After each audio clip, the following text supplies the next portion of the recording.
Hello, everyone, and welcome back for another edition of Getting to Know Your PDGA Global Board of Director candidates.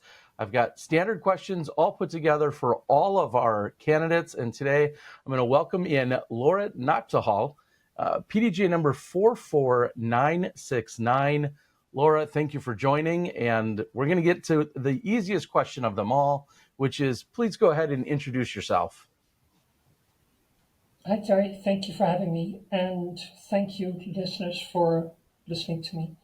I'm Laura Nagtegaal. I started playing disc golf in 2010 because I asked my sister if I could come watch. She gave me a putter. That's still my main putter, and the rest is history. I've been a board member basically since 2015 with a 2-year hiatus. I've been PDGA Europe interim administrator for 2 years, PDGA Europe tour manager for 4 years, and I'm running for, I think it's my 5th term at the PDGA Global Board of Directors.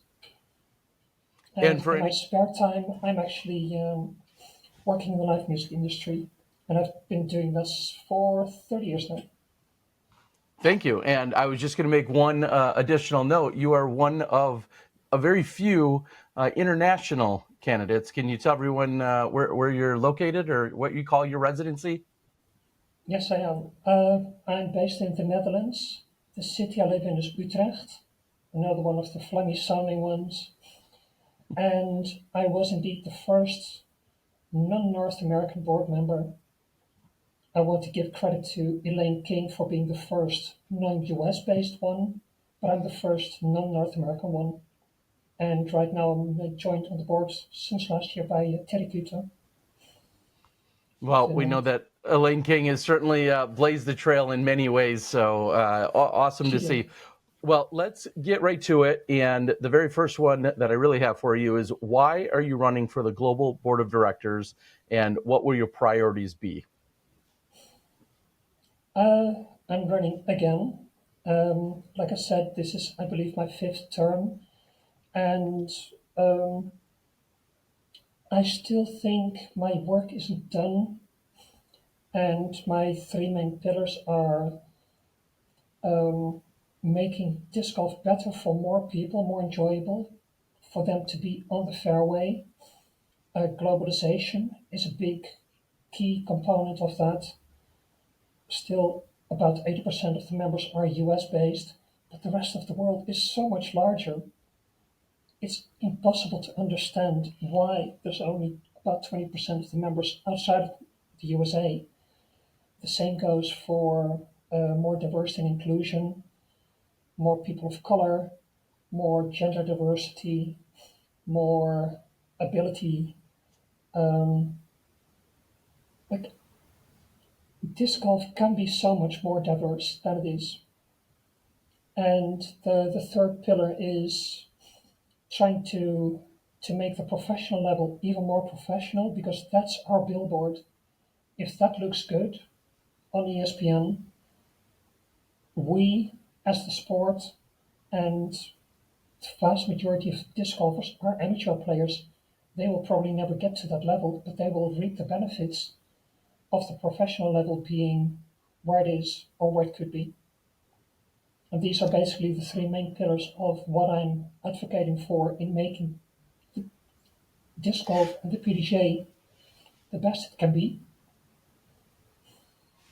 And are there any specific issues you'll choose to champion from the seat on the board? And I know you have those 3 main pillars, but is there any specific issues? What I've been most vocal about is through my work on the Women's Committee, Diversity and Outreach Committee, there is no logical reason why only 7.3% of the members play in gender-based divisions. There is no reason for that other than trying to understand why socially this has grown and why it still is that case. Because there's no reason that a woman cannot play disc golf. They should be able, they want to. Why don't we manage to attract and retain them? And when I joined the Women's Committee in 2016, that was our motto: attract, retain, and we still haven't gotten past the 7%. So that's like a long-term issue, and I keep, like a broken record, I keep pounding on that. Like, people, we can do better on this. We need to do better. We need to want to do better. And for that, we need to want to understand what it is. Well, it certainly has been. I've been around for more than 30 years in the PDGA, and those numbers, whether it's anywhere between 5 or 9%, or as you're saying, or 7.5, whatever the case might be, it certainly is an area of opportunity. I completely agree with you there. Absolutely. The next one is, tell us about your educational and work background, and how do those skills and experiences make you the right choice? Yeah. I'll try to do justice to it, because obviously the education system that I've enjoyed is very different from the one in the US. But I've got a college equivalent diploma, and after that I went to university. First I studied computer science, but I quit and switched to psychology, neither of which really have an impact on how I present myself or do what I do. I'd like to believe that I've got, yeah, a pretty solid brain. I can get things done, but my education hasn't really helped or prevented me from doing things in my disc golf related activities. It's maybe more a different perspective, providing it because of being European, not North American. I'm when I joined on the board of directors, I was the youngest one at 40 then, which is actually shocking to me. Why would the youngest board member be 40 years old? Right now, I'm sort of right in the middle, but it's fine. I do believe that I provide a social perspective to disc golf and issues in disc golf that many do not possess, or many do not give any importance to. And that's maybe that's part of my education. I think it is not, but it may be. And my professional background is in live music industry. I've started doing that in '95, full time as a self-employed person since 2002. If anything from there that I bring to the table, being a global board of directors member, is getting it done. There's deadlines, there's issues. You need to be both reactive and proactive, but not be ad hoc.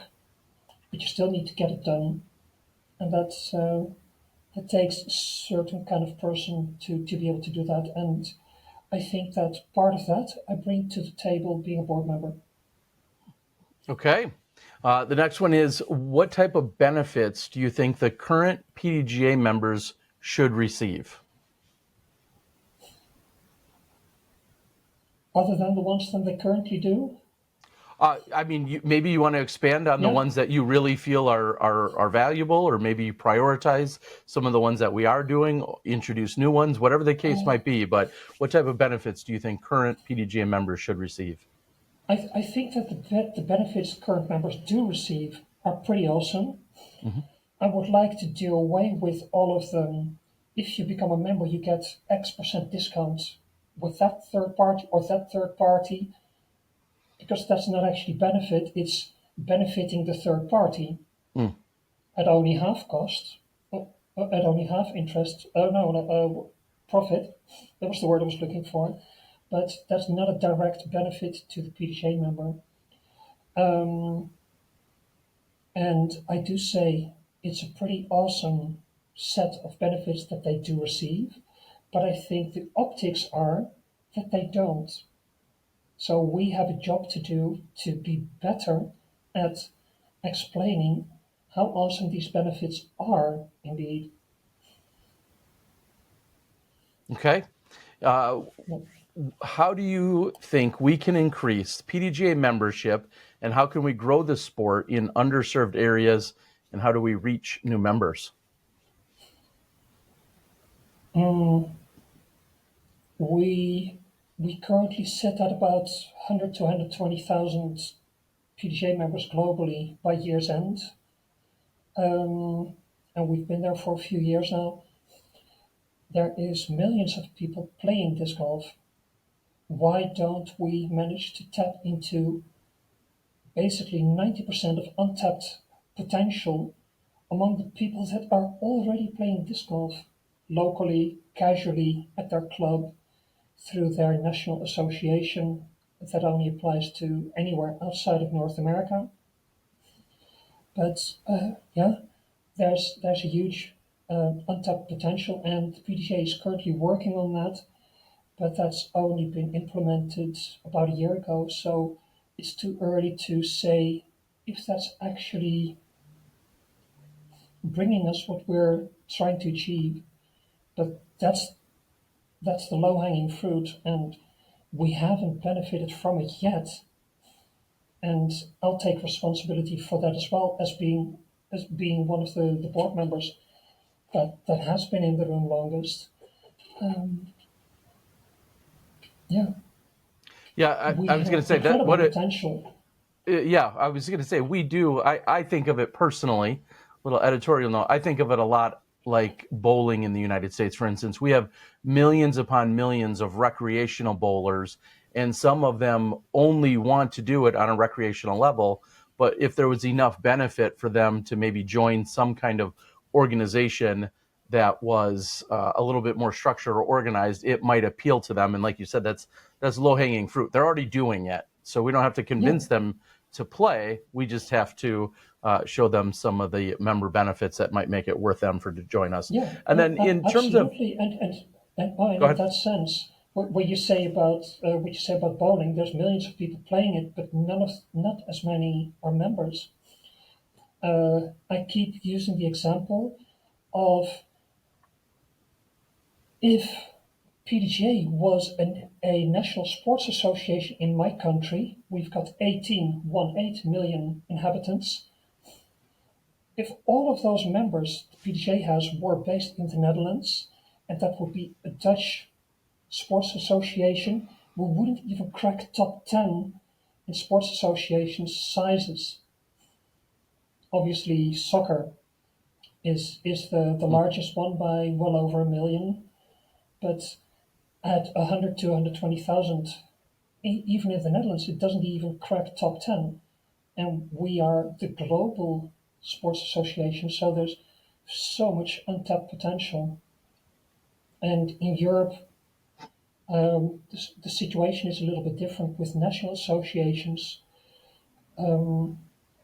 They have a large amount of members, but not every national association member chooses or wants to or needs to or desires to also be a global member. And that's on us, I think, because if we don't make it clear enough to them that being a PDGA member is awesome, why should they? We can't force them. We need to make them want to be a member, and that's on us because not enough people have wanted to become a member. Yeah, and the last point I'll say on that is it's also very interesting that how the U.S. handles sports and sporting organizations and recognition versus how I feel like a lot of other countries do around the world, and they seem so much more structured.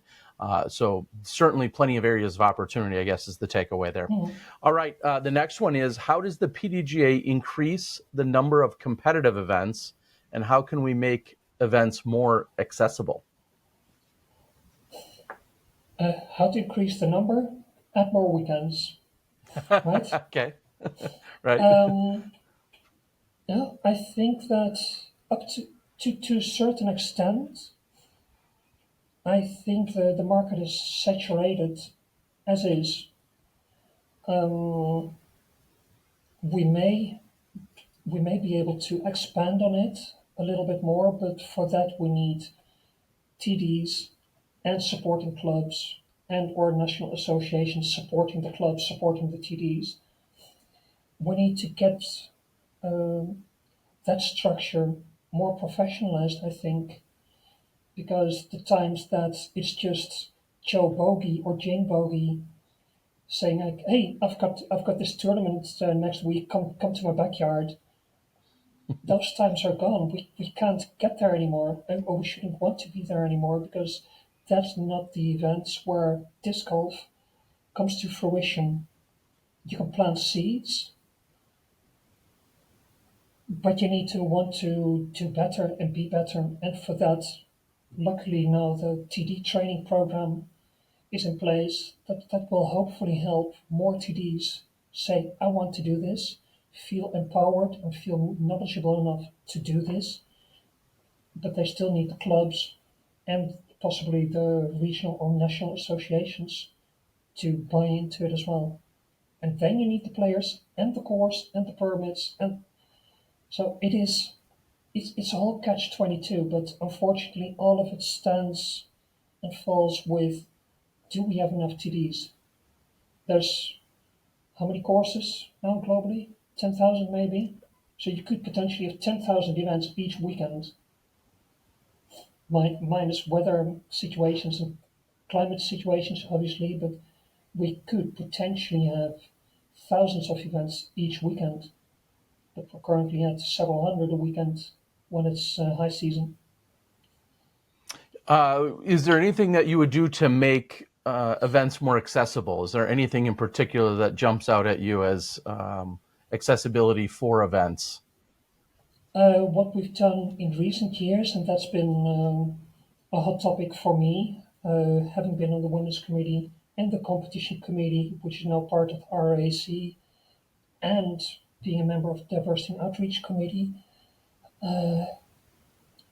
we have not done good enough a job at making sure that women competitors being eligible to play in gender-based divisions actually show up.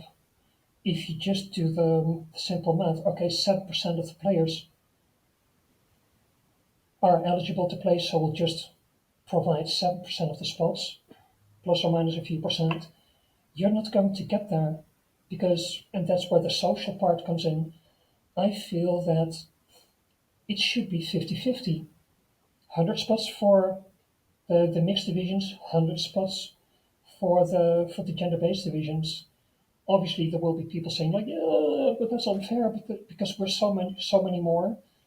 Yeah, that was a very fortunate situation for you having had so many spots, but it actually tells the other people in the gender-based divisions, you're not really wanted here. You're tolerated here. Well, if you must, we've got 4 spots for you in FP75, but you need to play with, and then you need to play with the juniors because somebody needs to chaperone them. I'm happy with the merit divisions. That was a long struggle to get done. So if there's an MP65, there has to be an FP65. No longer forcing smaller divisions to be folded into larger divisions. No longer forcing a certain number of trophies for the smaller divisions. That helps, but for the moment, it is still just a little drop on a hot tin plate. We can do more, but it's a good start. But we should ultimately go at even worlds.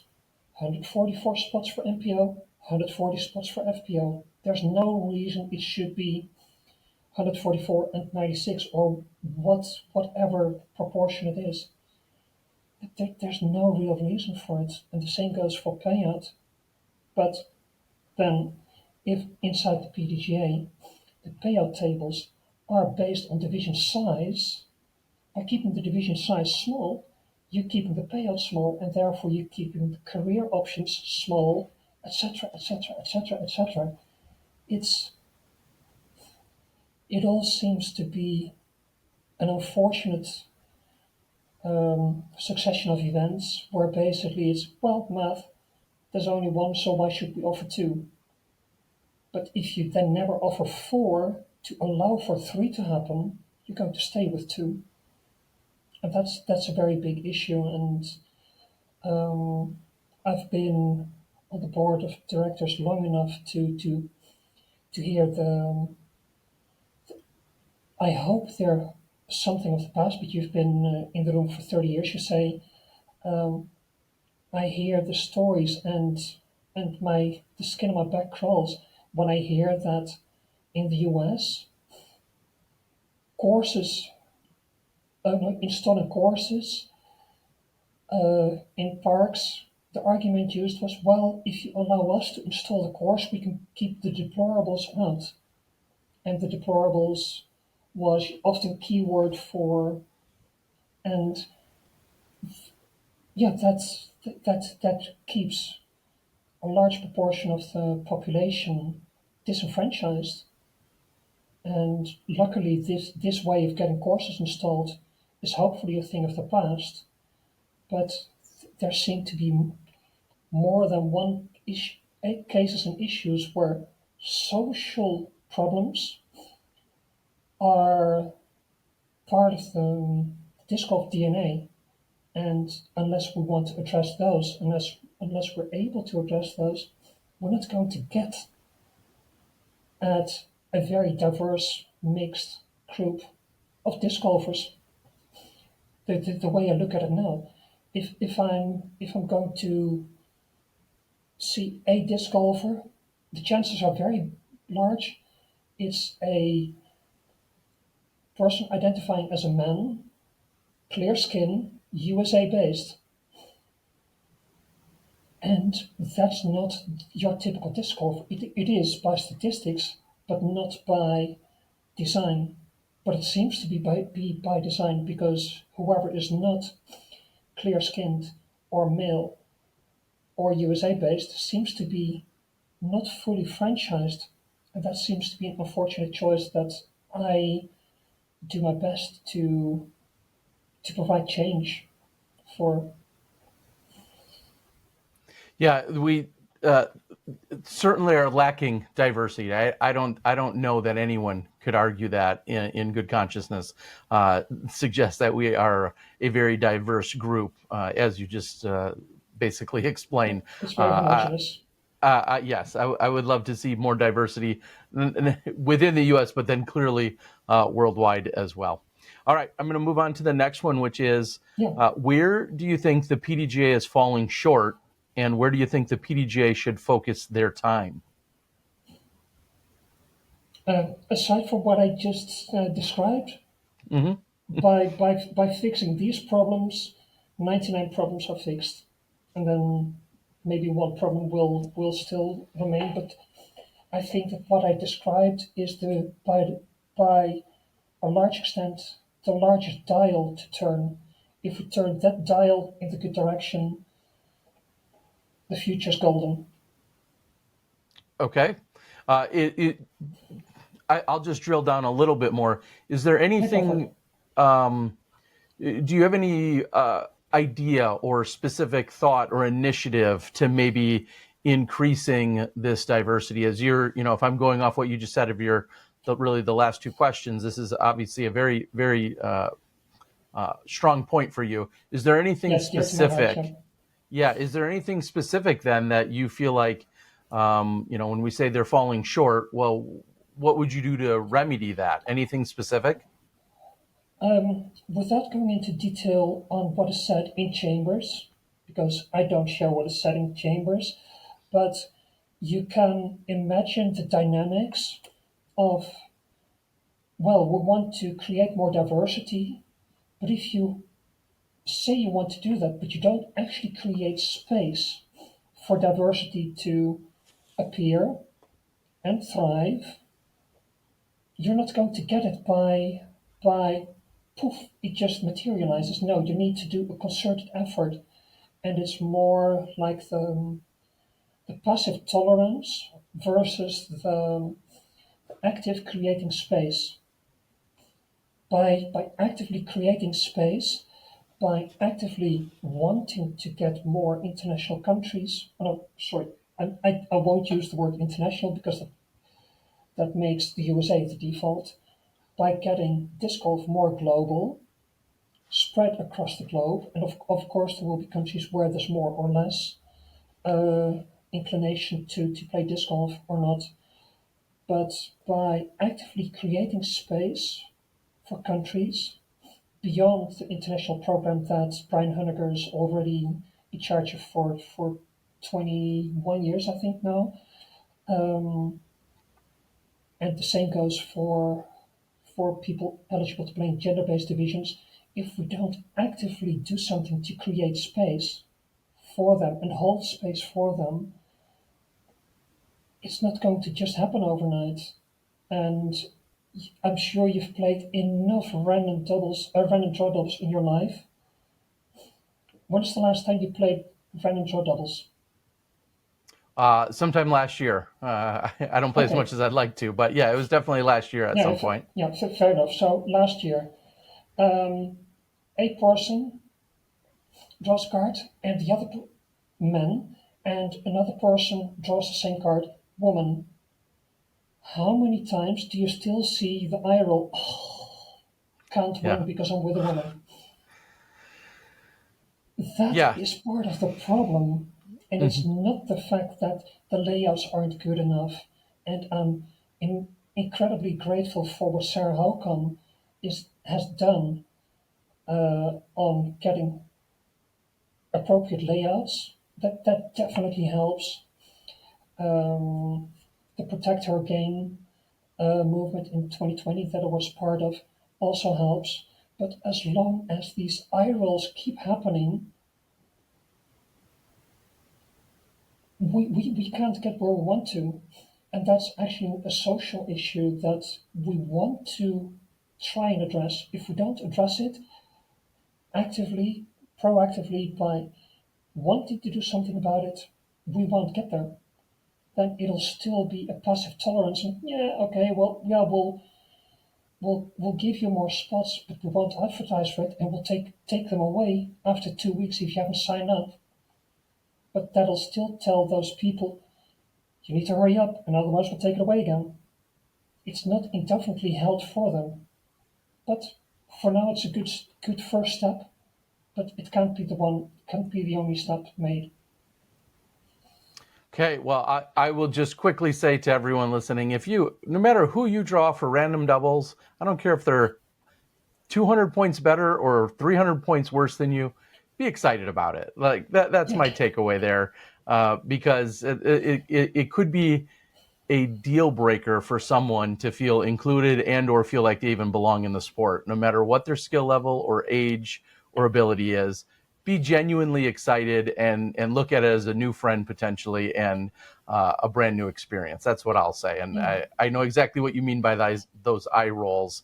Is someone saying, "Oh, I got so and so," and that's just devastating to anyone's ego, no matter who you are, to hear or see that reaction. Yes, exactly. You will have pushed them away forever. Yeah, I agree. Could be your new world champion. I completely agree with all of that. All right, well, believe it or not, we're actually already at the end of the predetermined questions, and then this one is usually the favorite one because I get to ask, is there anything that we've missed? And if so, please take the time and say anything that's on your mind, whether I asked it or something else you'd just like to put out in the world, whatever the case might be. This is your open floor to speak to the voters out there. I think I've said most, if not all, that I want, because this getting the fairway more diverse and more enjoyable for everyone. Like, sure, we can quantitatively grow the fairway, grow the organization, but if we don't do it in a sustainable way where we get members who actually want to be members, and feel happy and safe on the fairway, regardless of who their card mates or opponents or other users of the course are. We have so much more to do and so much more to achieve there, and that's what I'm here for in the room. And I hope that I get 3 more years to do that. And until further notice, this is going to be my last term. Should I be re-elected, I want to make good use of those 3 years. And back in 2014, when I got the 2013 PDGA Europe Volunteer of the Year award, Brian Honecker handed it to me. I said, I'll consider that my prematurely awarded Lifetime Achievement Award, and that's still the way I think. My job isn't done. I still have more to do, more to achieve, make disc golf better for more players. And yeah, that's what I'm here for. That's what I keep running for re-election for, because I think I still have input to give to make disc golf better for more people in an enjoyable, sustainable manner. I'll say it. I know it was a number of years ago already. Again, congratulations, of course, on winning such a prestigious honor. I know you said you feel like you want to continue to build on that you received many years ago. So congratulations on that. I want to say personally, thank you for the work that you've done on the board. Many people, I think, do not realize the full scope of everything that happens at the board level, and the fact that you've been through this process, that you've been on the board, you've implemented things and done things. I just want to say thank you for all your time and service. Of course, I wish you the best of luck here in 2025. So, but thank you for everything you've already done. And with that, I'm going to close this out by giving you guys some specifics in case you're unsure of how to vote or what the process is. So let me read it to you, which is: during the first week of elections, all PDGA members who are current as of June 25th of this year, and for whom the PDGA has a valid email address, so make sure your email is up to date, you will receive online election instructions, including an individual ballot. The PDGA will send the ballot weekly to those who have not yet voted, so reminders will keep coming. And so again, make sure your email is valid. If members don't receive an email, you can send an email to elections, plural, elections@pdga.com with your name and the PDGA number, and they'll make sure to get it to you. So that's how you can vote. And hoping everyone goes out there. This can be said of any election anywhere. Your vote matters. Your vote counts. Go out and be heard, and make sure it's in line with whatever you're looking for, with priorities that may align accordingly. So, Laura, I want to say thank you one last time for joining. I appreciate you and all of the candidates that have put their hat in the ring to run for the board. We have 2 spots that will be available, and we've had 5 candidates that we're speaking with. So best of luck to you. And one final time, thank you for joining. Thank you, Terry.